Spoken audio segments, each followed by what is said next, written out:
freaking fear in your eyes.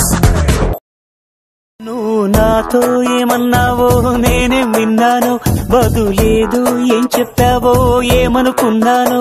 భాషంటూ లేని భావాలేవు నీ చూపులు చదవనా.